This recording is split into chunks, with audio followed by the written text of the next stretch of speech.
하나님의 말씀 보시겠습니다. 하나님의 말씀은 출애굽기 34장 1절부터 9절까지의 말씀입니다. 출애굽기 34장 1절에서 9절의 말씀입니다. 제가 가진 구약 성경 134페이지에 있습니다. 제가 하나님의 말씀을 봉독합니다. 여호와께서 모세에게 이르시되 너는 돌판 둘을 처음 것과 같이 다듬어 만들라. 내가 깨트린 처음 판에 있던 말을 내가 그 판에 쓰리니 아침까지 준비하고 아침에 시내산에 올라와 산 꼭대기에서 내게 보이되 아무도 너와 함께 오르지 말며 온 산에 아무도 나타나지 못하게 하고 양과 소도 산 앞에서 먹지 못하게 하라.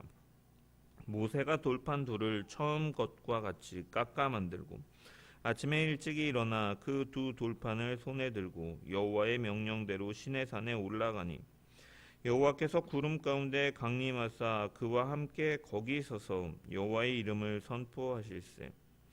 여호와께서 그의 앞으로 지나가시며 선포하시되 여호와라 여호와라 자비롭고 은혜롭고 노하기를 더디하고 인자와 진실이 많은 하나님이라. 인자를 천대까지 베풀며 악과 과실과 죄를 용서하리라. 그러나 벌을 면제하지는 아니하고 아버지의 악행을 자손 3, 4대까지 보응하리라. 모세가 급히 땅에 엎드려 경배하며 이르되 주여 내가 주께 은총을 입었거든 원하건대 주는 우리와 동행하옵소서. 이는 목이 뻣뻣한 백성이니이다. 우리의 악과 죄를 사하시고 우리를 주의 기업으로 삼으소서. 아멘. 말씀을 통한 주의 은혜와 평강이 모인 모든 자들 가운데 넘치기를 축원합니다. 모세는 하나님의 명령에 따라서 시내산에 올라가 40일의 시간을 보냈습니다. 이스라엘 백성들은 자신들의 생각과는 다르게 모세가 더디 내려오자 이제 모세가 죽었는지 살았는지 알 길이 없으니 우리를 위하여 신을 만들어 섬기자 하면서 금송아지를 만들었고 그것을 숭배하였습니다. 이에 대해서 하나님께서는 크게 진노하셨고 이 진노하신 하나님을 향해 이스라엘 백성들을 진멸하지 말아달라고 도구 기도를 한 모세는 급히 산에서 내려와 이 우상 숭배하는 이스라엘 백성들의 모습을 직면하고 십계명의 돌판을 던져 깨트려 버립니다. 모세의 이러한 행동은 하나님의 공의로우심에 근거한 이 죄에 대한 분노의 모습을 보여주는 것과 한편으로는 이스라엘 백성들을 사랑하기에 그들이 진멸되지 않기를 바라는 마음에서 이 십계명이 기록되어 있는 돌판을 깨트려 버린 것입니다. 이어서 그들 가운데 있는 죄악으로부터 회개하는 행위를 갖기 위하여 우상을 불살라 부수어서 가루로 만들고 물에 뿌려 마셔 없애도록 하였습니다.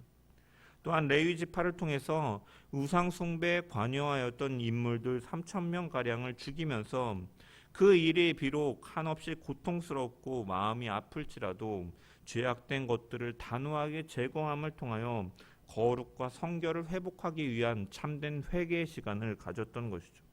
그리고 이어 모세는 다시 하나님께 나아가 도구 기도를 하고 이스라엘 백성들도 장식품들을 단장하였던 모든 것을 제거하며 함께 회개하며 나아갔던 것이죠. 자신의 생명까지도 걸면서 하나님께 나아간 모세의 기도를 하나님께서는 들으시고 자신의 영광을 일부 보여주심을 통하여서 이 기도 응답에 대한 증표로서 나타내셨습니다. 그리고 이어지는 오늘 본문은 이제 마음을 돌이키신 하나님께서 다시금 이제 언약을 갱신하기 위해서 준비시키시는 장면으로 32장부터 시작된 금송아지 사건의 결론부라고 할 수가 있습니다. 1절의 말씀을 보면은 여호와께서 모세에게 이르시되 너는 돌판 둘을 처음 것과 같이 다듬어 만들라. 내가 깨트린 처음 판에 있던 말을 내가 그 판에 쓰리니 라고 말씀하고 계십니다. 여기 너는 다듬어 만들라 라는 말을 이 말씀을 히브리어 원문을 직역해 보면 너는 너를 위하여 다듬어라 라고 직역할 수 있습니다. 너를 위하여 라고 말씀하신 것은 하나님의 그 돌판을 다시 만들고 그 언약, 그 율법을 기록하고 언약 관계에 있는 것이, 하나님의 은혜의 언약 아래에 있는 것이 사실 인간의 참된 복이기 때문에 하나님께서는 너를 위하여 그 돌판을 다듬으라라고 말씀하고 계신 것입니다.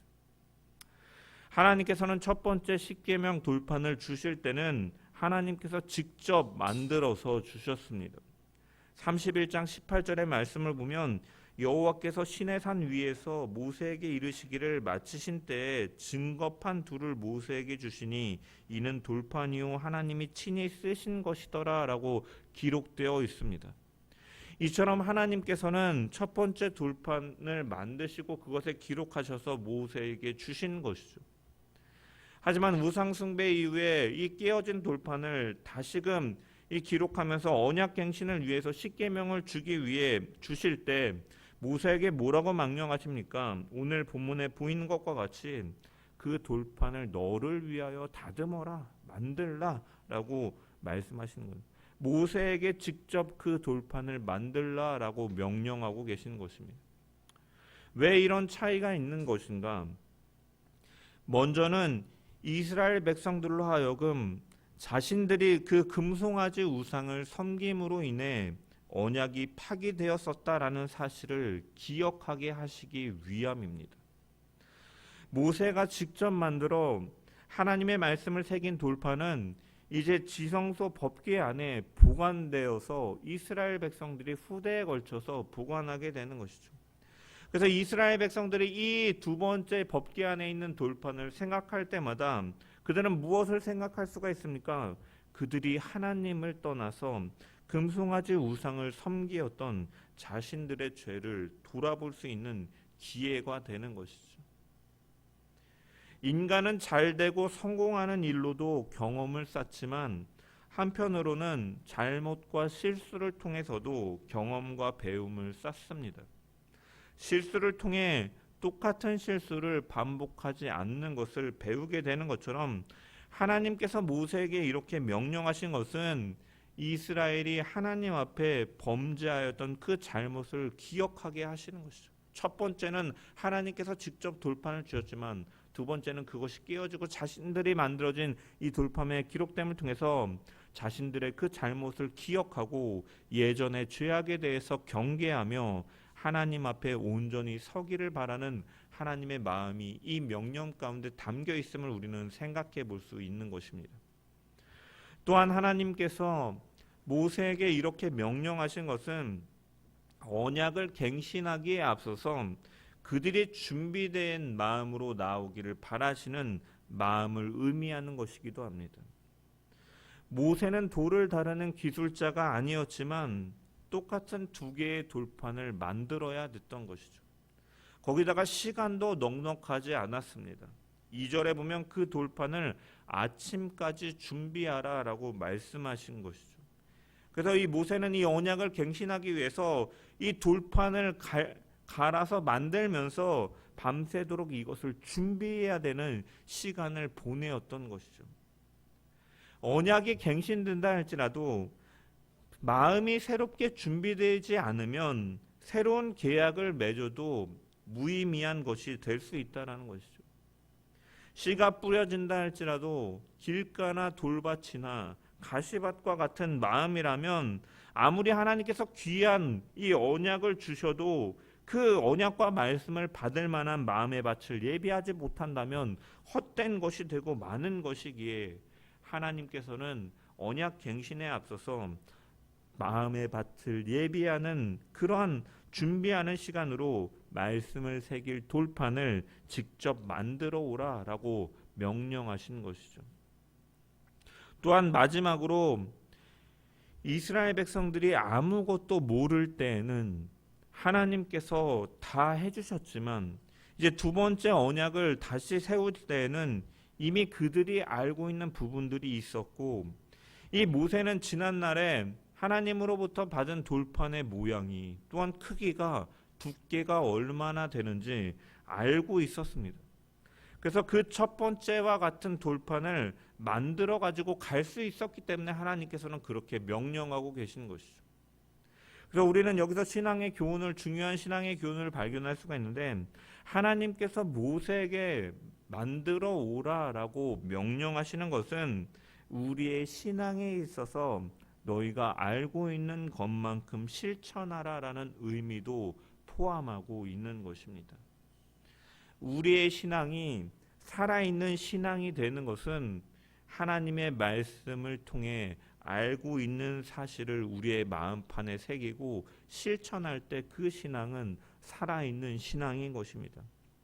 혹자는 살아있는 신앙이라고 생각할 때 어떠한 기적을 체험하고 어떠한 눈에 보이는 역사가 일어날 때 믿음과 신앙이 살아있는 것처럼 생각하지만, 하나님께서 우리에게 바라고 살아있는 신앙이라는 것은 하나님의 뜻을 계시해 주신 그 말씀을 듣고 우리의 마음의 중심에 그 말씀을 새기고 실천해 가는 을 통해 살아있는 신앙으로 살기를 원하신다라는 것이죠.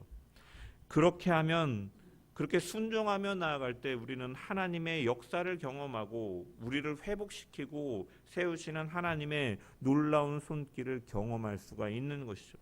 그래서 야고보 사도는 야고보서에 행함이 없는 믿음은 믿음 그 자체가 죽은 것이다라고 강한 어조로 강조하고 있고, 우리가 예수님의 이적 가운데 우병이어 사건을 봐도 예수님께서 보리떡 5개와 물고기 2마리로 5,000명을 먹이시는 일을 갖지만, 그 한 소년이 자신이 가진 것이 얼마 되지 않는다고 아무것도 바치지 않았다면 그런 놀라운 기적은 없을 수도 있는 것이죠.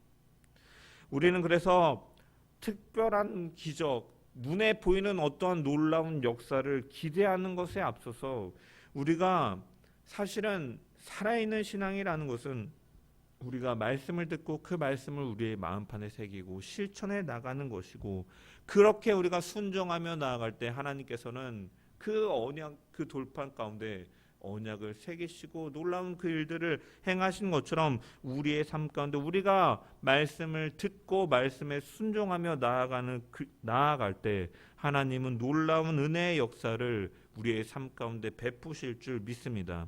그러한 믿음으로, 우리가 살아있는 믿음으로 말씀을 듣고 아는 것을 지켜 행함을 통하여서 하나님을 기쁘시게 하는 믿음의 백성들 되기를 주의 이름으로 간절히 축원합니다. 이어지는 3절의 말씀을 보면은 하나님께서는 아무도 너와 함께 오르지 말며 온 산에 아무도 나타나지 못하게 하고 양과 소도 산 앞에서 먹지 못하게 하라라고 말씀하셨습니다.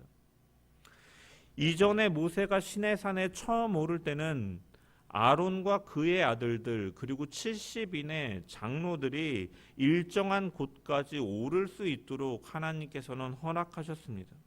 그래서 출애굽기 24장 1절을 보면 또 모세에게 이르시되 너는 아론과 나답과 아비후와 이스라엘 장로 70명과 함께 여호와께로 올라와 멀리 서서 경배하라라고 말씀하고 계시죠. 하지만 이번에는 어떻습니까? 아론과 그의 아들들마저 아예 산에 오르지 말라라고 명령하고 계신 것입니다. 이것이 보여주는 의미는 무엇인가? 이스라엘이 금송아지를 만들어 하나님과의 그 언약을 위반한 일에 있어서 아론이 중심 역할을 했던 것을 상기시키는 것이었습니다. 거룩하신 하나님의 임재가 아론과 같은 죄인을 한순간에 죽일 수 있기 때문에 아론은 산에 오를 수가 없었던 것이죠. 이처럼 죄는 우리가 하나님께 나아가는 것을 막는 것입니다. 하나님은 인간을 창조하실 때 인간을 포함한 모든 피조 세계를 창조하실 때 보시기에 심히 좋은 상태로 만드셨습니다. 창세기 1장에 등장하는 두 번의 사이클, 하늘과 중간과 땅의 이 두 번의 패턴을 통해서 하나님은 균형 있고 조화롭게 세상을 창조하셨고, 그 마지막에 이 창조의 절정으로서 제7일에 안식하심을 통하여 생명이신 하나님과 교제하도록 우리를 창조하신 것이죠. 하지만 죄는 이러한 모든 것을, 관계를 파괴시키는 것입니다. 죄로 인하여 거룩하시고 선하신 하나님과 함께하지 못하게 된 것이죠. 그래서 에덴 동산에서 하나님과 함께하였던 아담은 범죄한 이후에 하나님의 낯을 피하여 숨기에 급급하였고, 하나님과의 이런 관계의 단절은 에덴 동산에서 쫓겨나 생명나무를 취할 수 없었던 것처럼 우리를 생명에서 사망으로 이끌고 만 것입니다.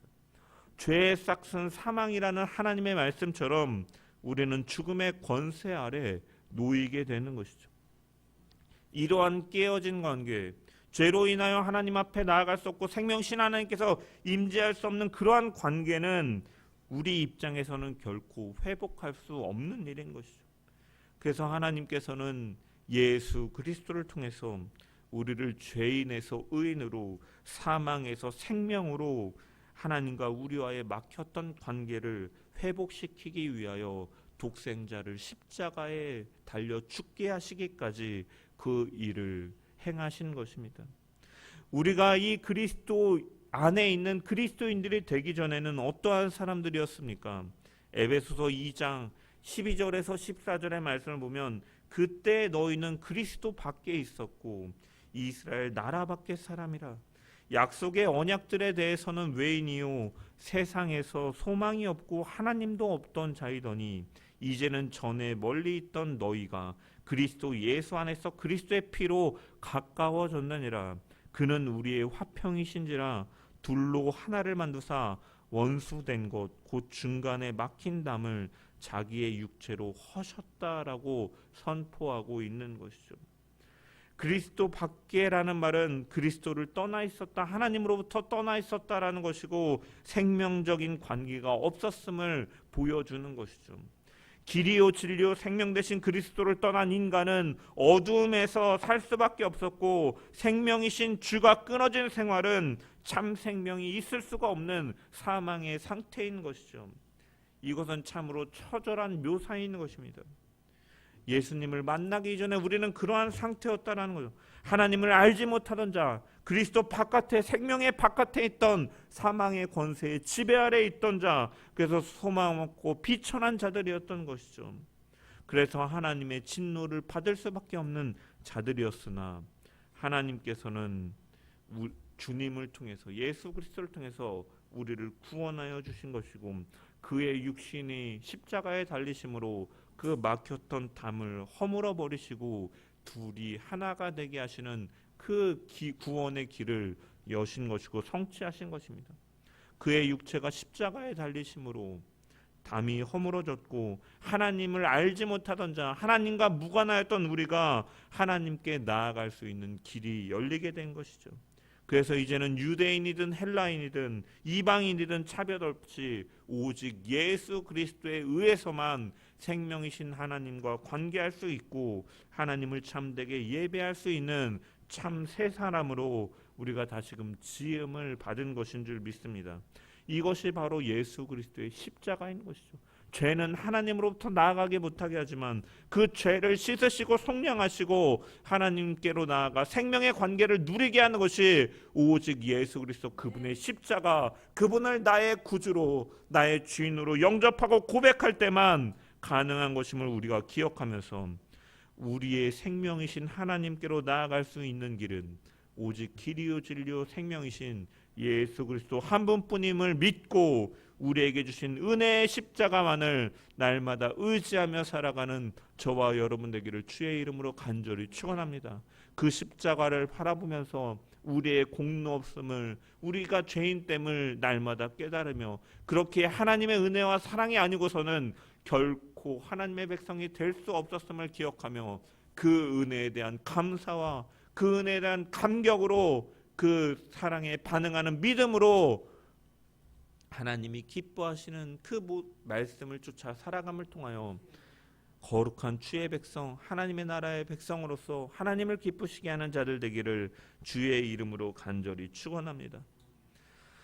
하나님께서는 시내산에 올라온 모세와 산 밑에 있는 이스라엘을 향해서 다시 이제 언약을 세우시기에 앞서서 이제 반복해서 선포하시는 일을 갖는데 5절부터 6절의 말씀을 보면은 이제 자신을 드러내시는 것이죠. 5절과 6절의 말씀을 한번 다 같이 시작. 여호와께서 구름 가운데 강림하사 그와 함께 거기 서서 여호와의 이름을 선포하실세. 여호와께서 그의 앞으로 지나시며 선포하시되 여호와라 여호와라 자비롭고 은혜롭고 노하기를 더디하고 인자와 진실이 많은 하나님이라. 아멘. 하나님의 사랑을 배신하고 그 우상 숭배하였던 이스라엘 사람들에게 다시 계명을 주시며 하나님은 자신이 어떤 분이신지를 알려주시기 위해 말씀하시는데 하나님은 특별히 이 자신의 이름을 선포하고 계시죠. 6절의 말씀 보면 하나님께서는 여호와라 여호와라 라고 말씀하고 계십니다. 이 하나님의 이 외침의 의미는 여호와시며 여호와로 존재하신다라는 의미인 것입니다. 여호와라는 이름의 의미는 우리가 출애굽기의 강해를 쭉 해오면서 이 앞전에 이미 살펴보았죠. 3장 14절에 하나님이 모세에게 이르시되 나는 스스로 있는 자니라. 이 여호와 야훼의 이름의 의미를 성경은 기록하고 있죠. 이것을 히브리어 성경으로 읽으면 아마르 엘로임 엘 모쉐 예흐예 아쉐르 예흐예 아마르 말씀하시다. 이 엘로힘 하나님께서 엘 모세에게 예흐예 아쉐르 예흐예 나는 곧 나다라는 의미인 것이죠. 나는 곧 나다. 야훼 여호와라는 이름은 나는 곧 나다라는 것이고 별다른 설명이 없는 것이에요. 무엇을 통해서 증명하실 수 없는 분. 그래서 다른 것으로는 증명할 수도 없고 자기 자신 외에는 어떠한 것에 의해서 영향을 받음으로 인해서 변화되거나 어떠한 것에 의존하여서 변화되는 것이 아니라 하나님의 존재와 성품은 변함이 없으신 분이라는 것을 드러내는 이 이름이 바로 여호와라는 이름인 것이죠. 그래서 스스로 계신 분이다. 그래서 그분은 자존하신 분, 독립된 분이고 그의 성품은 영원하신 분이다라는 의미를 담고 있는 것이죠. 이 의미의 이름을 하나님께서는 나는 여호와이며 여호와로 존재하신다라고 다시금 이 상황에서 말씀하고 계신데 그러면 이 상황 가운데서 말씀하시는 의미가 무엇이겠습니까? 금송아지 사건으로 인해서 하나님은 그 이스라엘이 우상 숭배하는 모습을 보고 진노하셨지만 이스라엘을 향한 그 은총과 자비는 변함이 없으실 것이다. 그 다른 것에 영향을 받지 아니하시고 의존되어지지 않는 존재로서 하나님의 성품은 변함없으시기에 이스라엘을 향한 은총과 자비는 변함이 없다라는 것을 강조하는 표현으로서 나는 여호와라 여호와라 나는 여호와이며 여호와로 존재한다라는 의미로서 말씀하고 계신 것이죠. 그래서 그 뒤에 보면 여호와라 여호와라 하시면서 그 뒤에 보면 자비롭고 은혜롭고 노하기를 더디하고 인자와 진실이 많은 하나님이라 인자를 천대까지 베풀며 악과 과실과 죄를 용서하리라 라고 말씀하고 계신 것입니다. 이스라엘 사람들은 이 6절과 7절의 말씀을 이 하나님의 성품이라고 부르면서 이 자신들이 하나님을 닮아가기 위해 배워야 되는 것으로 생각했습니다.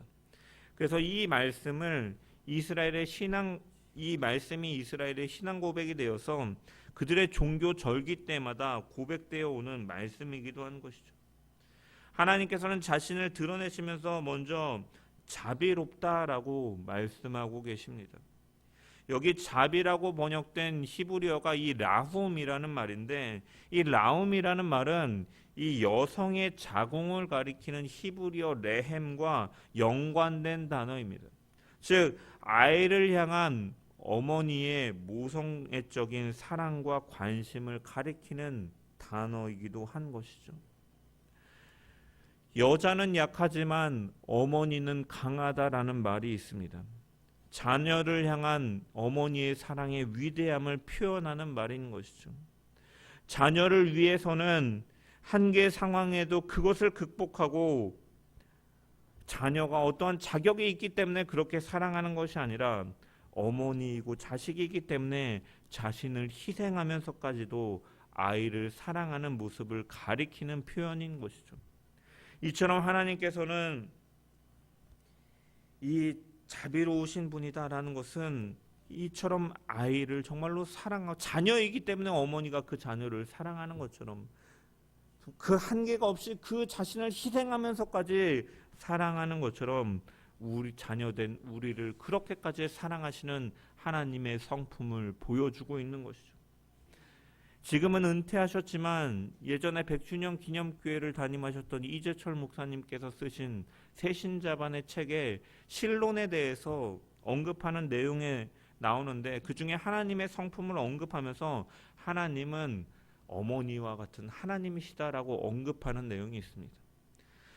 이것이 이단인 하나님의 교회에서 주장하는 것처럼 인간이 하나님의 형상과 모양대로 지음을 받았는데 남자가 여자가 있는 것처럼, 아버지 하나님이 성경에 존재하는 것처럼 어머니 하나님이 계시다라는 의미에서 말하고 있는 것이 아닙니다.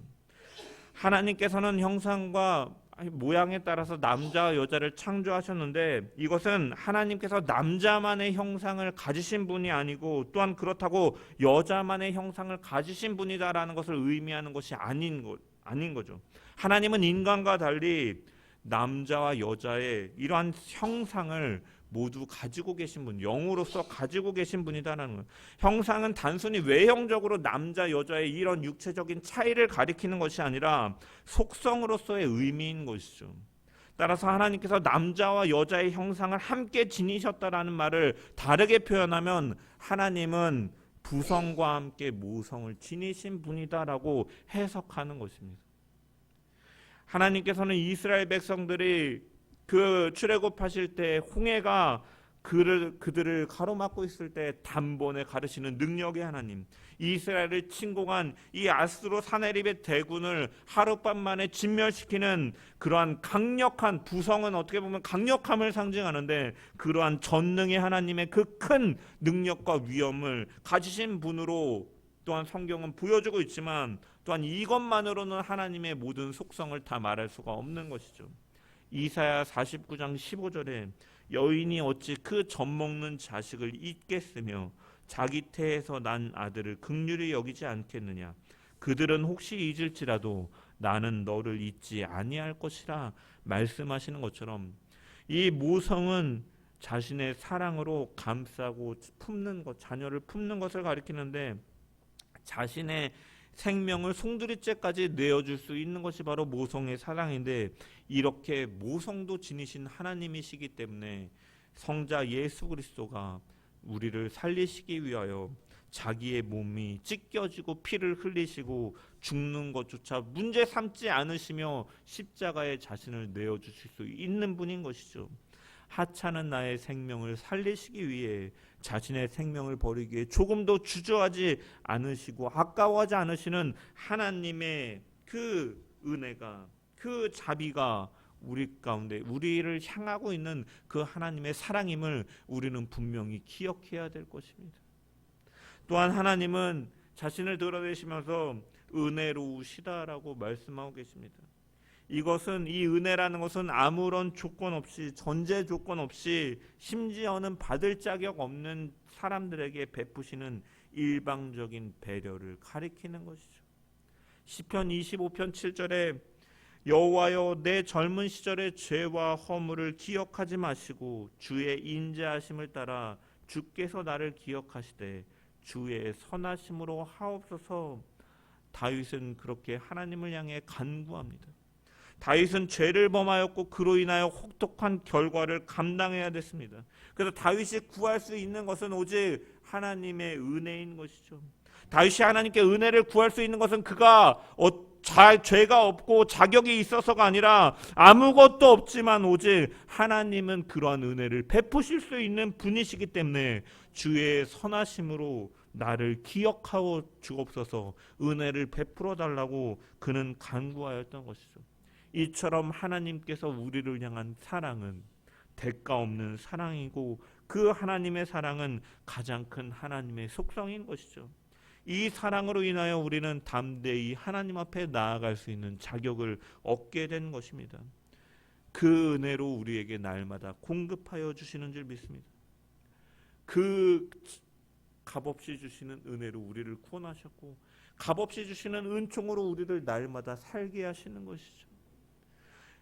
우리가 살아갈 수 있도록 직장도 허락하시고 먹고 살 수 있도록 하시며, 또한 일반은 종 속에서 해와 달과 별들의 그러한 열과 에너지를 공급하여 주시고, 땅과 바다와 강을 통하여 생명을 유지할 수 있도록 하시고, 우리가 숨쉬고 호흡할 수 있도록 공기와 에너지를 주시는 모든 것이 사실은 하나님의 일반적인 은혜이자 은총인 것이죠. 그래서 시편 기자는 이러한 모든 것들 사실 생각해 보면은 우리가 그냥 생각 없이 지나갈 때는 그냥 주어졌구나라고 생각하며 감사할 수 없는 것들이지만, 사실 생각해 보면 하나하나가 다 우리를 위하여 베푸신 하나님의 은혜이기에 시편 기자는 여호와께 감사하라, 그 인자하심이 영원함이로다. 모든 것을 생각해 보니까 다 하나님의 인자하심과 그 은혜 속에서 주어졌기 때문에 너희는 그 찬양하라라고 시편 곳곳에 기록하고 있는 것이죠. 이처럼 우리는 날마다 하나님의 은혜 속에서 살아가고 있음을 기억하며 감사와 찬송을 돌리며 살아가는 주의 백성들 되길 주의 이름으로 간절히 축원합니다. 세 번째로 하나님께서는 노하기를 더디하시는 분이다라고 말씀하고 있습니다. 이 문장을 직역해 보면은 콧구멍이 길다라는 의미를 갖고 있습니다. 우리가 앞서서 모세가 이 진노하였을 때 이 모세가 시내산에서 내려오면서 이스라엘이 우상 숭배하는 모습을 보고 크게 노하였다라는 이 말을 문자적으로 직역해 보면 콧김이 뜨거워졌다라는 의미를 갖고 있다라고 말씀을 드렸습니다. 이처럼 히브리 사람들은 이 사람이 화가 나면 코에서 열이 난다라고 생각을 했는데, 이 코가 길다라는 것은 그만큼 코에 공간이 있기 때문에 열을 식힐 수 있다. 그래서 화를 더디낸다라는 의미로 이렇게 생각하였고, 그래서 하나님께서 노하기를 더디하신다라는 것을 이렇게 표현하고 있는 것이고, 성경은 그래서 한글 성경은 이렇게 코가 길다라는 이 직역해 보면 이러한 말을 노하기를 더디하시는 분이라고 번역해 놓은 것이죠. 오래 참는다라는 것은 순진하게 상황을 모르거나 아니면 잘못된 행동을 모른 척 참는 것이 아닙니다. 누군가에 대해서 그 잘못된 것에 대해서 분노가 일어나고 사랑할 수 없는 상황이 되었지만, 그럼에도 불구하고 그를 사랑하기 때문에 분노를 참으면서 기다리는 것이 바로 오래 참음인 것이죠. 베드로후서 3장 9절에 보면 주께서는 너희를 대하여 오래 참으사라고 기록하고 있습니다. 하나님께서 우리를 사랑하시지 않고 오래 참으시지 않는다면 살아남을 자는 아무도 없을 것입니다. 우리는 우상을 끊임없이 찍어내는 공장과 같은 죄의 습성을 가진 자들이기 때문이죠. 그 오래 참으심의 은혜 속에 살아가고 있고, 그 오래 참음 속에는 하나님이 우리를 너무나 사랑하시기 때문에 인내하며 우리를 바라보고 계시다라는 사실을 우리는 기억해야 될 것입니다. 이어서 하나님께서는 인자가 많으신 분이다 라고 말씀하십니다. 여기서 인자는 근본적으로 언약 계약을 충실히 이행하는, 충실하다라는 의미를 갖고 있어요. 그래서 하나님께서 인자가 많으신 분이다라는 것은 이스라엘과의 언약을 충실히 지키시며 이행하시는 분이다라는 의미뿐만이 아니라, 이스라엘 백성들이 많은 실수와 잘못을 할지라도 그것을 용서하셔서 계약 관계를, 언약 관계를 유지하겠다라는 의지를 밝히고 계신 것이죠. 또한 하나님은 진실하신 분이다. 진실, 에메트라는 것은 히브리어 단어 헤세드와 자주 등장하는데, 이것은 하나님의 신실하심을 뜻하는 것이죠. 하나님은 꾸준하시고 신실하시기에 항상 신뢰하고 의지할 수 있는 분임을 드러내고 계신 것이죠. 이어 하나님은 이 인자를 천대까지 베푸시는 분, 지속적으로 인자하신 분이다라고 밝히고 있습니다. 이것은 인자가 많을 뿐만이 아니라 이 인자하심은 항상 인자하시고 영원토록 인자를 베풀기를 즐겨하시는 분이다라는 것을 가리키는 것이고, 마지막으로 악과 과실과 죄를 용서하시는 분이다. 악과 과실과 죄를 용서하시는 분이다. 여기서 용서하다라는 동사는 히브리어 나사라는 말인데 들어 올리다라는 의미를 갖고 있어요.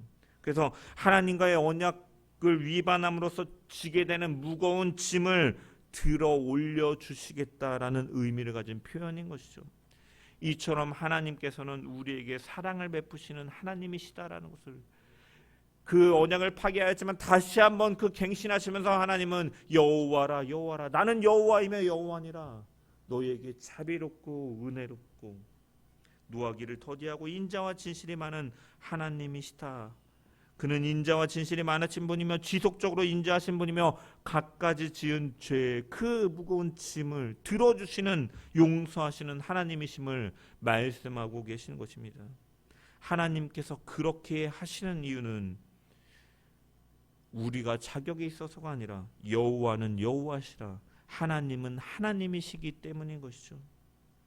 우리는 하나님은 사랑이시다라는 사실을 우리는 이 말씀, 본문의 말씀을 통해 분명히 발견할 수가 있는 거예요. 우리가 자격 없는 우리가 하나님의 자녀가 되고 오늘도 예배하며 하나님의 은혜로 하늘의 소망을 바라보며 살 수 있는 모든 것은 하나님이 사랑하시기 때문임을 우리는 분명히 알 수 있다라는 거죠. 그러한 사랑을 아는 자는 이제 그러한 사랑을 행하며 살아가는 자들이 되어야 될 줄 믿습니다. 마태복음 18장에 보면 예수님은 빚진 자와 그것을 계산하는 왕에 대한 비유를 말씀하십니다. 한 사람이 빚을 졌는데 얼마나 많은 빚을 졌는지 그와 그의 집안 식구들을 다 팔아서 빚을 갚으라는 명령을 내렸지만 그 사람은 빚을 갚을 만한 능력이 없어서 모든 것을 잃어버릴 상황이 되었고 그는 왕께 나가 애원하는 것이죠. 그 종이 엎드려 절하며 이르되 내게 참으소서 다 갚으리이다 하거늘 그 종의 주인이 불쌍히 여겨 놓아 보내며 그 빚을 탕감하여 주었더니 그런데 그는 법정에 나서자마자 그에게 단지 100데나리온 빚진 자를 만나 목의 멱살을 쥐어잡고 그에게 빚을 갚으라라고 하죠. 그러자 그의 동료가 어떻게 합니까? 똑같이 구합니다. 나에게 참아주소서 갚으리이다 하였지만 그는 허락하지 아니하고 이에 가서 그가 빚을 갚도록 옥에 가두었다라고 기록되어 있죠. 그는 자신이 오래 참음 속에서 사랑 속에서 용서받은 것을 기억하지 아니하고 그의 동료를 옥에 가두었죠. 이 이야기를 전해 들은 왕은 자신이 베푼 인내와 사랑에 전혀 감동하지 않은 그 사람에 대해서 다시금 옥졸들에게 넘기는 일을 갖는 것입니다. 사랑하지 않는다라는 것은 하나님을 알지 못한다라는 의미이기도 한 거예요. 사랑을 아는 자는 그 사랑을 실천하며 살아갈 수밖에 없음을 보여주고 있는 것이죠. 예수 그리스도를 통해서 또한 오늘 말씀을 통해서 계시하고 계시는 하나님의 사랑을 아는 자는 그 사랑에 반응하여서 그 사랑으로 말미암아 우리가 살아있고 은혜 받은 자로 살아가고 있음을 기억하면서 그 사랑을 나타내며 살아가는 자들이 되어야 될 줄 믿습니다. 그렇게 하나님께서 우리를 사랑하시고 용서하신 것과 같이 또한 오래 참으시는 것과 같이 우리가 그 사랑을 실천해 나감을 통해 하나님의 나라를 선포해 나가는 복된 주의 백성들 되기를 주의 이름으로 간절히 축원합니다.